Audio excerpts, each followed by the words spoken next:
오늘 이 시간에는 인체의 항상성 조절 중에서 시냅스 및 신경 전달 원리에 대해서 살펴보도록 하겠습니다. 신경계는 여러 가지 종류의 세포로 구성되어 있는데 그 중에서 신경계 기능의 가장 기본적인 단위는 신경세포입니다. 신경세포는 신경세포체의 축삭, 축삭 종말로 구성되어 있습니다. 신경세포의 가장 중추적인 기능을 담당하는 곳이 바로 신경세포체입니다. 신경세포체는 말 그대로 뉴로널 셀 바디라고 부르기도 하고 또는 소마라고 부르기도 합니다. 이 신경세포체 셀 바디에는 골지체, 미토콘드리아, 그리고 내용질 세망 등 여러 가지 세포 내 소기관들이 존재를 하고 신경세포의 모든 핵심적인 기능을 담당을 하고 있습니다. 신경돌기, 뉴라이트라고 하는 것은 신경세포체에 붙어있는 모든 것들을 의미합니다. 그래서 신경세포, 세포체, 셀 바디에 붙어있는 모든 것들을 다 뉴라이트, 신경돌기라고 부르고 있고요. 이 신경돌기에는 크게 두 가지가 존재합니다. 첫 번째 수상돌기, 그리고 축삭이 있습니다. 이 수상돌기는 수는 나무를 뜻합니다. 상은 모양상 자고요. 그래서 나뭇가지 모양의 돌기 또는 가지돌기라고 부르고 역시 영어로도 나무를 뜻하는 덴드론에서 파생된 덴드라이트라는 단어를 쓰고 있습니다. 나뭇가지 모양의 돌기라는 뜻의 덴드라이트가 첫 번째 신경돌기가 되고요. 이 수상돌기는 다른 신경세포로부터의 정보를 수집하는 역할을 합니다. 즉 정기적인 흥분성 같은 걸 받아들이는 역할을 수행을 하고 있고요. 그 다음 또 두 번째 신경돌기로는 축삭 또는 신경섬유 둘 다 같은 말입니다. 그래서 축삭이 존재를 하고요. 얘는 수상돌기에서 받아들인 정보를 다른 신경세포로 그 정보를 또는 정기적인 흥분성을 전달해주는 역할을 하고 있습니다. 덴드라이트로 전달된 정보들은 셀 바디에서 처리가 된 후에 엑손을 따라서 다시 전달이 되게 되고 이 엑손을 따라서 전달된 정보들은 축삭 종말, 엑손 터미널까지 다다라서 다른 신경세포와 만나 시납스, 연접을 이루게 됩니다. 여기에서 축삭 종말을 통해서 다른 신경세포로 정보, 즉 정기적인 흥분성을 전달하게 됩니다. 신경계를 기능적으로 분류를 해보면 감각신경계와 운동신경계, 그리고 좀 더 고등 기능으로 정보의 처리, 그리고 정보의 저장 기능이 있습니다. 감각신경계는 피부, 근육 또는 관절과 같은 곳에 통증과 온도 감각, 그다음 압력, 촉감 등을 감지하는 특화된 말초의 감각 기관이 있고요. 여기서 수집된 정보들은 촉감이나 말초 감각 정보들은 척수를 따라서 전달이 돼서 정보가 처리되게 됩니다. 운동신경계는 골기역 운동신경축에 따라서 팔과 다리 또는 뭐 손가락과 발가락 등의 움직임들을 우리 마음대로 조절을 할 수 있게 해주고 또 자세를 유지하게 해서 우리가 넘어지지 않게 유지를 해주는 역할을 합니다. 그리고 두 번째로 우리가 마음대로 조절할 수 없는 부분, 다시 말해서 밥을 먹은 게 어떻게 소화가 된다든지 아니면 혈압 조절이 어떻게 된다든지 아니면 내분비 또는 외분비 샘의 조절 등은 자율신경계를 통해서 조절이 되게 되고 이러한 모든 것을 다 운동신경계가 담당을 하게 됩니다. 또한 신경계에는 통합 기능이 있는데 우리 인체에서는 항상 무수히 많은 정보가 발생하고 있습니다. 근데 우리 뇌와 척추에서 이러한 모든 정보들을 처리하려고 한다면 포화돼서 아마 곧 마비가 될 것 같습니다. 그래서 때에 따라서는 이러한 정보들의 처리에 대해서 통합하는 기능이 필요합니다. 예를 들면 우리가 옷을 입고 있는데 끊임없이 이 옷을 입고 있는 자극이 전달이 된다고 하면 아마 다른 일을 할 수 없을 겁니다. 그래서 때에 따라서는 일정 시간이 지난 후에는 의복 같은 데서 오는 자극을 무시해서 다른 일에 좀 더 집중할 수 있도록 하는 기능이 있고 또 반대로는 통증 같은 경우에는 생명 유지에 필수적일 수 있기 때문에 통증 자극에 대해서는 즉시 반응을 해서 피해를 최소화할 수 있는 그런 통합 기능이 있을 수 있겠습니다. 이러한 정보 처리 과정에서 시냅스의 역할을 살펴보면 시냅스는 신경세포와 신경세포 사이의 연결을 담당을 하게 되는데 이제 정기적인 흥분성을 전달하는 역할을 해주기도 하는데요. 때에 따라서는 정보를 증폭시키거나 또는 때에 따라서는 정보를 감소시키기도 합니다. 화면 왼쪽에 보시는 것처럼 한 곳에서 시작한 정보가 여러 곳으로 퍼져나가는 증폭되는 경우가 있을 수도 있고요. 또 한 가지는 여러 군데서 시작된 정보가 한 곳으로 수렴하는 과정을 거칠 수가 있는데 이 두 가지 다 모두 시냅스에 의해서 나타나는 현상입니다. 신경계의 기능적 분류 중 마지막으로 기억, 메모리입니다. 일상생활에서의 경험, 학습한 내용 등을 우리는 기억이라고 하는데요. 대부분은 단기간 내에 소멸되게 됩니다. 그리고 기억은 어떤 특정한 사실, 뭐 어떤 특정 국가의 수도가 어디라든지 아니면 이런 사실들도 기억에 해당이 되지만 어떤 특별한 기술, 스킬도 기억에 해당이 됩니다. 예를 들어서 바이올린이나 피아노가 같은 악기를 잘 켠다든지 아니면 특정한 스포츠를 잘할 수 있는 것도 크게 보면 기억에 해당이 됩니다. 이러한 것들은 대부분 말씀드린 것처럼 단기간 내에 소멸이 되지만 반복 학습 등을 통하게 된다면 오랫동안 유지될 수도 있습니다. 중추신경계의 기능상 주요 부위를 살펴보면 뇌와 척수를 우리는 중추신경계라고 부르는데요. 이 뇌와 척수를 포함한 중추신경계는 다시 척수 부위, 그리고 대뇌 하부, 그리고 대뇌 상부로 기능적으로 구성되어 있습니다. 여기서는 중추신경계 중에서 척수를 예로 들어서 연접을 설명하고 있는데요. 어, 말초, 이제 피부에 있는 감각 수용기에서 어떤 촉각 자극 혹은 온도 자극 같은 것들이 전달이 되게 되면 척수 안에서 사이신경 세포를 만나서 시냅스 연접을 한번 이루고요. 다시 이렇게 전달된 정보는 운동신경 세포를 만나서 다시 한번 시냅스 연접을 이루어서 반응을 나타낼 수 있도록 전달이 됩니다. 연접이 어떻게 연결되느냐에 따라서 여러 가지로 분류해 볼 수가 있는데 엑손이 덴드라이트를 만났을 때를 엑소덴드리틱 시납스라고 부르고요. 그다음에 엑손이 쭉 뻗어가서 신경세포체, 셀 바디 또는 소마라고 부르는 부위에 연접을 이뤘을 경우에는 엑소소마틱 시냅스, 그다음에 엑손이 쭉 뻗어나가다가 다른 엑손을 또 만나는 경우 이럴 때를 엑소엑소닉 시납스라고 분류하고 있습니다. 그리고 시납스의 크기에 따라서 또 여러 가지로 분류를 해볼 수가 있는데 보시는 요 그림 같은 경우는 거의 1대1로 시납스가 구성이 되어 있는 반면에 옆에 있는 요 그림 같은 경우는 하나로 왔던 엑손이 여러 개로 나뉘기도 하면서 또 하나는 또 좀 크게 퍼지는 경우가 있을 수도 있고요.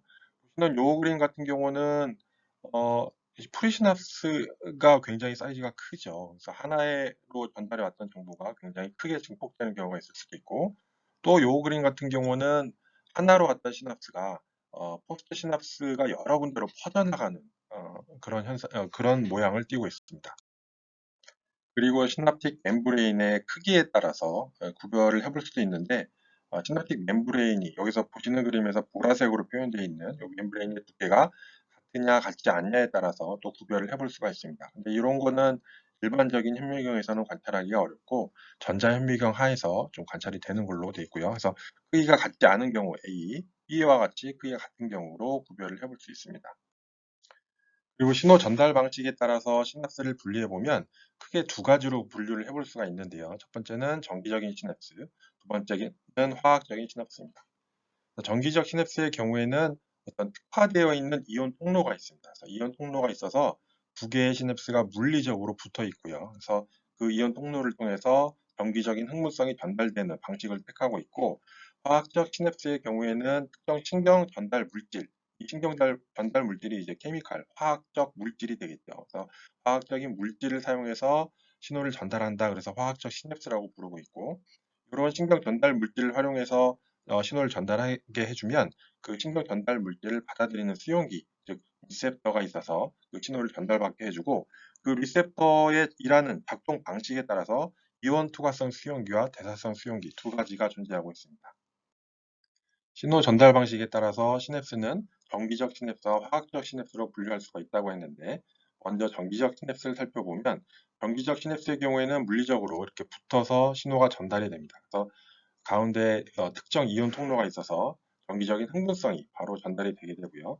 두 번째로 화학적 시냅스의 경우에는 서로 물리적으로 떨어져 있습니다. 그래서 대신에 이렇게 초록색으로 표시되어 있는 신경 전달 물질, 이런 케미칼, 화학 물질을 통해서 신호를 전달하기 때문에 화학적 시냅스라고 부르고 있습니다.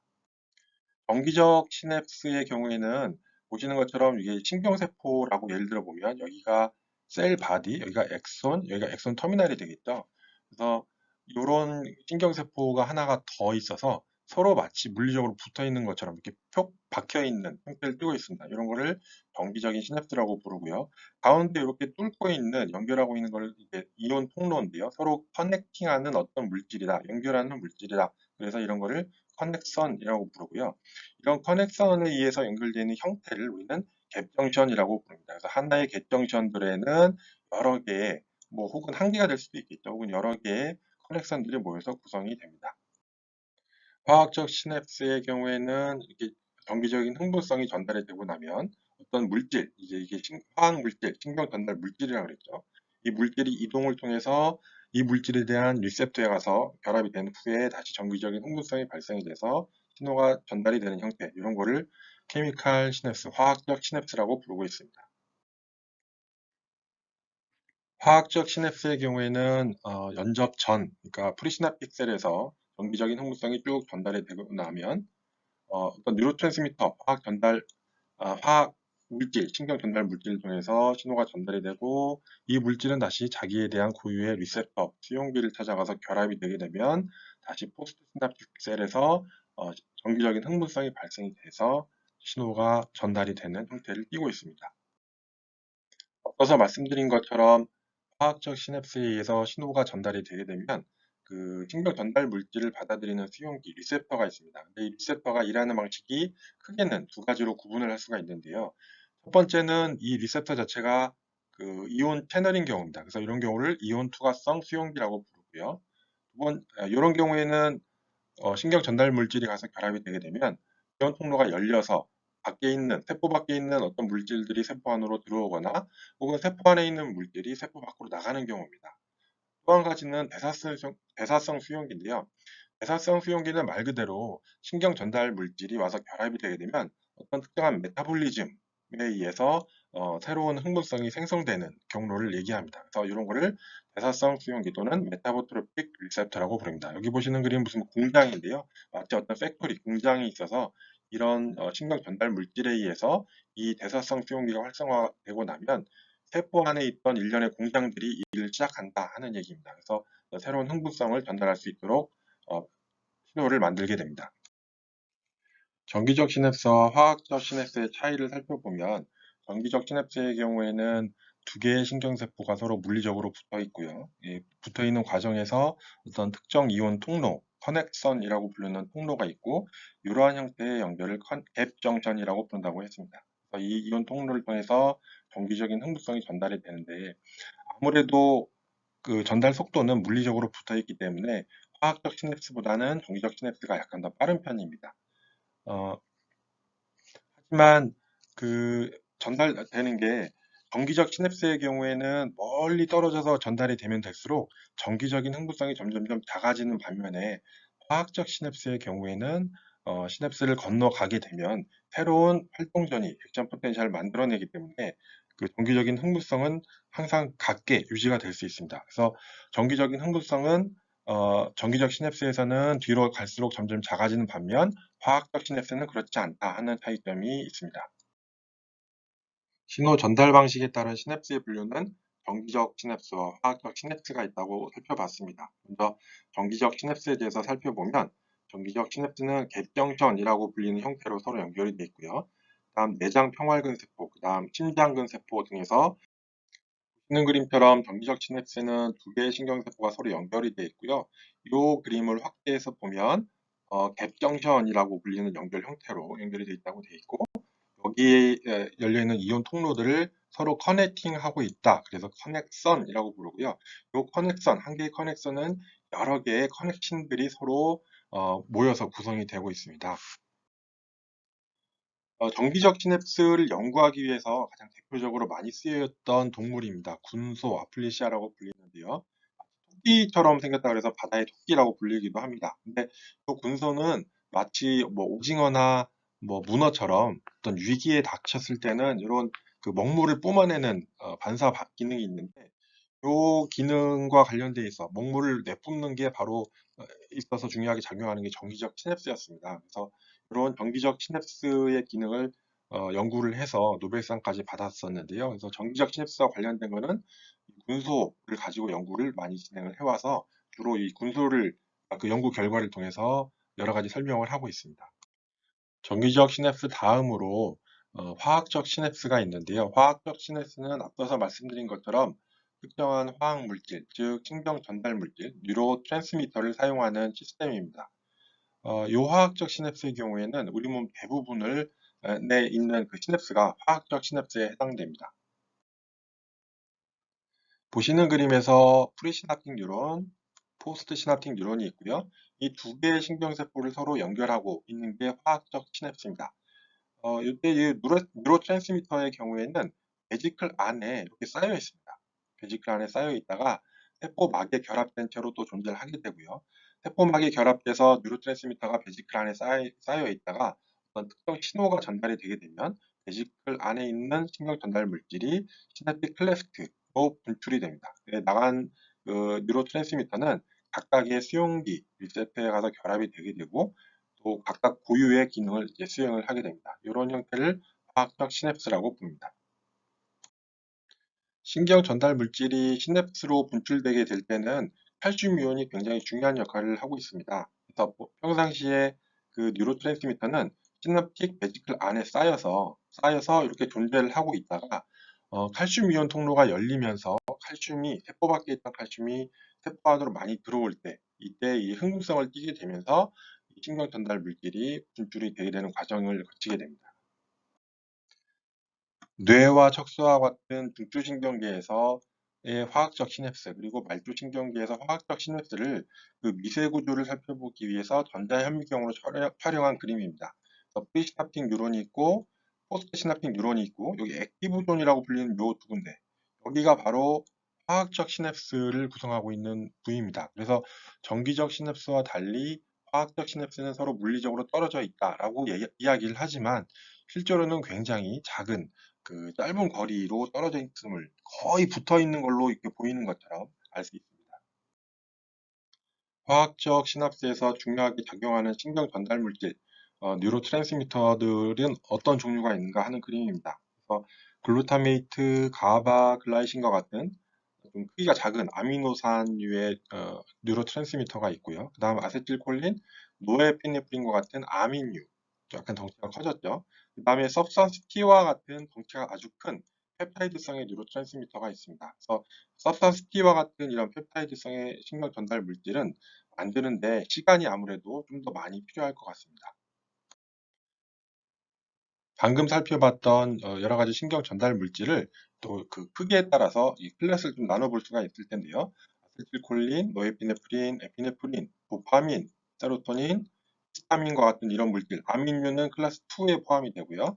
그다음 가바, 글라이신, 글루타메이트, 아스팔테이트와 같은 아미노산류의 신경 전달 물질은 클래스 3.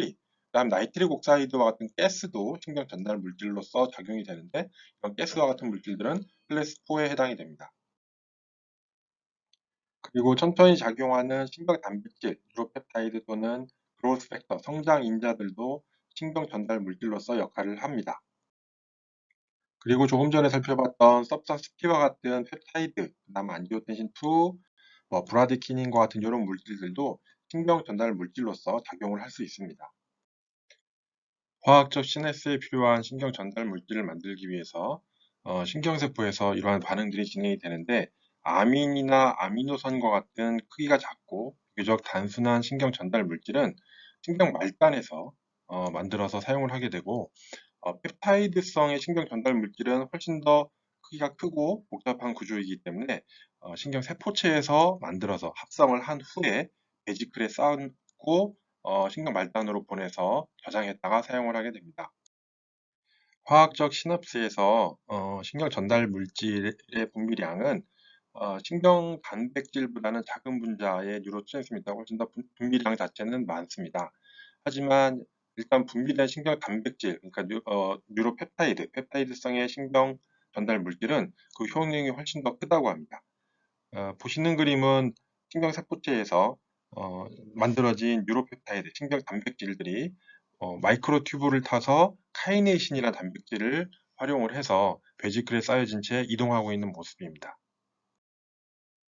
이처럼 신경 전달 물질을 엑손을 따라서 운반을 한다, 수송을 한다고 해서 이를 엑소널 트랜스포트라고 표현합니다. 엑소날 트랜스포트에 가장 필요한 것 중에 하나는 바로 마이크로튜블인데요. 이 마이크로튜블은 그림에서 보시는 것처럼 엑손을 따라서 쭉 뻗어 있습니다. 마치 무슨 고속도로와 같은 기능을 한다고 생각하시면 될 것 같습니다. 그리고 화면 왼쪽에 세포체에서 화면 오른쪽에 시납스, 즉 신경 말단까지 수송하는 데 필요한 단백질의 경우에는 카이네신이라고 부르고요. 안테로그레달 트랜스포트라고 되어 있죠. 반대로 어, 신경 말단에서 신경 세포체로 보내는 방향의 경우, 예를 들어서 재흡수한 뭐 어떤 신경 전달 물질이라든지 아니면 수명을 다한 뭐 미토콘드리아 같은 걸 다시 재활용하기 위해서 다시 셀 바디 쪽으로 보낼 때는 다이네인이라고 불리는 단백질이 수송을 담당하게 됩니다. 그래서 여기에서 마치 보시는 표현처럼 카고, 즉 화물이라는 표현을 쓰고 있는데요. 이러한 여러 가지 단백질성의 물질들을 정방향, 안테로그레이드하게 수송을 하거나 아니면 시납스에서 셀바디 쪽으로 반대쪽으로 역방향으로 수송하는 리트로그레이드 트랜스포트가 발생이 되게 됩니다. 신경 전달 물질은 그 종류가 굉장히 다양하지만 대표적으로 알려져 있는 몇 가지를 살펴보겠습니다. 결과적으로 신경세포를 흥분시키는 흥분성 신경 전달 물질이 있고요. 그리고 신경세포의 흥분성을 떨어뜨리는 억제성 신경 전달 물질이 있습니다. 흥분성 신경 전달 물질에는 대표적으로 글루타메이트나 아스팔테이트 같은 물질이 있고, 억제성의 신경 전달 물질은 가바 또는 글라이신 등이 대표적인 것으로 알려져 있습니다. 그리고 도파민, 노에피네프린, 에피네프린으로 알려져 있는 카테콜라민과 같은 물질들의 합성 경로는 타이로신이라고 하는 물질을 원료로 해서 타이로신 하이드록실레이즈라는 효소를 통해서 도파민, 노에피네프린, 에피네프린이 합성되는 과정이 진행이 되고, 세로토닌의 경우에는 트립토판이라고 불리는 물질을 전구 물질로 사용해서 트립토판 하이드록실레이즈에 의해서 5-HTP, 그 다음에 5-하이드록시트립토판, 트립타민, 즉 세로토닌이란 물질을 합성하게 됩니다. 그리고 대표적으로 유명한 억제성 신경 전달 물질인 가바의 경우에는 아이러니하게도 대표적인 흥분성 신경 전달 물질인 글루타메이트로부터 게드라는 효소를 통해서 가바가 합성이 되게 됩니다. 신경 전달 물질은 엑손 터미널이나 셀 바디 등에서 만들어서 사용이 되기도 하지만 때에 따라서는 한번 분비됐던 뉴로트랜스미터를 재흡수해서 재활용하는 경우도 있습니다. 보시는 그림에서는 아세틸콜린을 예를 들어서 설명을 하고 있는데요. 시납스에서 분비된 아세틸콜린은 리셉터에 가서 그 작용을 나타내게 되고, 그 작용이 끝난 후에는 아세틸콜린 에스터레이지라는 효소에 의해서 콜린과 아세테이트로 분해가 되게 되고, 이 아세테이트는 소변이나 땀 등으로 이렇게 배설이 되게 되고요. 콜린의 경우에는 다시 리업테이크, 재흡수해서 리사이클 하게 됩니다. 화학적 시냅스에서 분비된 신경 전달 물질이 리셉터에 가서 결합한 후에 그 효과를 나타내게 되는데, 이 리셉터 결합한 후에 나타나는 반응을 포스트 시냅틱 리스판스라고 합니다. 근데 이때 나타나는 포스트 시냅틱 리스판스는 정보를 받아들이는 수용기에 따라서, 수용기가 어떤 종류냐에 따라서 각각 다른 경로를 통해서 반응을 나타내게 됩니다. 이 작동 방식에 따라서 분류를 해볼 수가 있죠. 작동 방식에 따른 분류를 해보면 크게는 이온 통로가 하나가 있고요. 그 다음에 2차 전달계가 있습니다. 먼저 이온 통로를 살펴보면 이온 통로의 경우에는 신경 전달 물질이 이렇게 분비가 되고요. 이온 통로가 닫혔던 게 열리게 되면 칼슘이나 소디움의 경우에는 세포 안보다는 세포 밖에가 농도가 훨씬 더 많기 때문에 이 통로가 열리게 되면 세포 밖에 있던 칼슘이나 소디움이 세포 안으로 들어오게 되고, 세포 안의 전하는 더 올라가게 돼서 흥분, 익사이테이션을 하게 됩니다. 이와는 반대로 음이온 통로의 경우에는 신경 전달 물질이 분비돼서 어, 리셋터에 결합이 되게 되면 이때 채널이 통로가 열리게 되는데, 이 통로는 음이온에 대한 통로가 되겠습니다. 그래서 대표적으로는 클로라이드 이온이 있는데요. 클로라이드 이온의 경우에는 역시 마찬가지로 세포 안보다는 세포 밖이 훨씬 더 많기 때문에 클로라이드 채널이 열렸을 경우에는 대부분의 정상적인 경우에는, 생략적인 경우에는 세포 밖에 있던 클로라이드 이온이 세포 안으로 들어오면서 세포 안의 음전화가 더 커져서 이 세포는 더 이니비션, 억제가 되는 쪽으로 진행이 됩니다. 대표적인 음이온 통로로 가바 A 리셉터가 있는데요. 이제 가바 A 리셉터는 클로라이드 채널입니다. 그래서 가바에 의해서 이 채널이 열릴 수도 있고요. 또는 벤조다이아제핀, 그다음에 에사놀, 바비트레이트 또는 어떤 특정한 종류의 뉴로스테로이드에 의해서 이 채널이 열릴 수가 있고, 이때 이 채널이 열리게 되면 세포 밖에 있는 대부분의 경우에는 세포 밖에 있던 클로라이드가 세포 안으로 들어오면서 세포가 더욱더 억제되는 현상을 나타내게 됩니다. 다음은 두 번째로 2차 전달계에 대해서 말씀을 드리겠습니다. 2차 전달계의 경우에는 대부분 G 프로테인이 관련이 되어 있습니다. 그래서 이런 경우를 G 프로테인 커플드 리셉터, 줄여서 GPCR이라고 많이 부르고요. 대부분 대사성 수용기 또는 대사에 의한 수용기, 메타볼리즘에 의한 수용기라고 해서 메타보트로픽 리셉터라고 부르기도 합니다. 이 G 프로테인의 경우에는 알파, 베타, 감마 이렇게 세 개의 서브 유닛으로 구성되어 있습니다. 그 중에서 G 알파 서브 유닛이 가장 많은 일을 수행을 하고 있는데요. 화면에 보시는 것처럼 1, 2, 3, 4 크게 이렇게 네 가지의 일을 하고 있습니다. 첫 번째로 G 알파 서브 유닛은 다른 채널, 여기서는 포타슘 채널을 예를 들었는데 포타슘 채널을 제외하고 뭐 여러 가지 종류가 있겠죠. 여러 가지 채널을 열거나 닫을 수 있는 기능이 있습니다. 그래서 여러 채널을 열고 닫음으로써 세포의 활성을 조절할 수가 있고요. 두 번째는 세포 막에 있는 여러 가지 효소, 멤브레인 엔자임을 활성화하거나 억제하거나 할 수 있습니다. 그래서 여러 가지 활성을 또 나타낼 수가 있고요. 세 번째는 세포 안에 존재하는 여러 가지 엔자임의 효소, 그러니까 엔자임의 활성을 조절을 해서 또 여러 가지 기능을 수행하기도 하고, 네 번째의 경우에는 진 트랜스크립션, DNA에 직접적으로 작용을 해서 새로운 단백질을 합성하는 일을 또 할 수도 있습니다. 신경세포의 흥분성이 두 번째 신경세포에까지 전달이 되게 되면 면접 후의 신경세포의 막 활성이 흥분성으로 바뀌게 됩니다. 이를 Excitatory Postsynaptic Potential, EPSP라고 부르고요. 어, 다음으로 역시 흥분성이 이제 억제되는 게 뒤로 전달이 될 때를 Inhibitory Postsynaptic Potential, IPSP라고 부릅니다. 시납스에서 흥분성이 전달되는 걸 막아주는 거, 억제해주는 거를 면접 전 억제, 프리시납틱 이니비션이라고 부르는데요. 원래 정상적인 경우에는 이렇게 신경세포의 흥분성이 전달이 되게 되면 칼슘 통로가 열려서 신경 전달 물질이 전달이 되게 되고 리셉터에 가서 붙어서 또 어떤 일을 하게 되면 두 번째 신경세포의 흥분성이 올라가게 될 겁니다. 이게 원래의 경우인데 이때 만약에 앞서서 시냅스 앞에서 어떤 이니비터리 뉴런이 있어서 억제성 신호가 전달이 되게 되고 클로라이드 채널이 열리면서 클로라이드 이온이 안으로 세포 안으로 들어오게 되면 이때 신경 전달 물질이 분비되던 흥분성이 사라지고 두 번째 신경세포의 활성도 다시 사라지게 되는, 다시 말해서 면접 전에 억제가 되는 현상, 이걸 프리시나틱 이니비션이라고 부릅니다. 다음으로 이제 소통입니다. 흔히 우리가 말하는 소통이라 함은 서로 대화가 잘 되는, 통하는, 혹은 뭐 마음이 잘 통하는 이런 뜻이 되겠지만 생리학에서의 facilitation, 소통은 약간 다른 의미입니다. 신경세포를 흥분시키기는 하지만 그 역지값에 도달하지 않기 때문에 디폴라리제이션은 발생하지 않는 상태. 하지만 다음에 전달된 흥분성이 아주 쉽게 역지값에 도달할 수 있게 하는 상태. 요거를 facilitation, 소통이라고 부르고요. 다음 그림을 보면서 다시 설명을 드리도록 하겠습니다.